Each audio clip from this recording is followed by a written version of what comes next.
In the slums of Tegucigalpa, the American dream has come to an end for a Honduran mother and her daughter. This is Victoria Cordova and 9-year-old Genesis. When Victoria lost her job at a bakery, she made a hasty decision to go to the United States.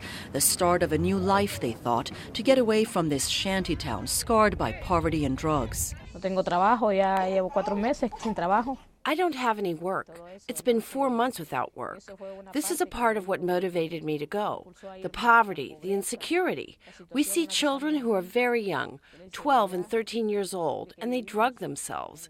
It's terrible to live like this. Here we live a life where you can't even call the police because they are controlled by the gang. Porque aquí controlan las maras. So mother and daughter endured a 25-day odyssey by land to reach Texas. In the Rio Grande, they nearly drowned in a dinghy stuffed with migrants. That's where their journey came to an abrupt end. Cuando pasamos el río, when we crossed the river and they trapped us, we didn't think we had any hope. Que tal vez así teníamos una esperanza, pues. They were detained by Border Patrol. They spent 2 weeks with other captured migrants at a U.S. detention center in the border town of McAllen, Texas. Fue cuando estuvimos 2 días. They call it an icebox because it's very cold there. We were there 2 days. They took us to El Paso, Texas on a plane, and there we spent 2 days sleeping on the cold ground. Con frío.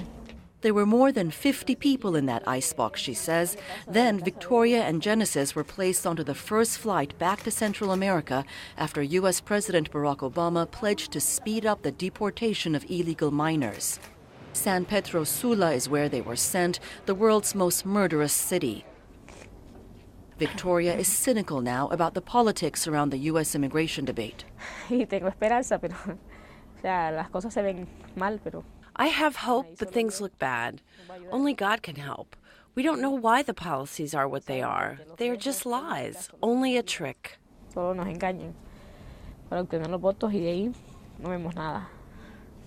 The homecoming has been disorienting.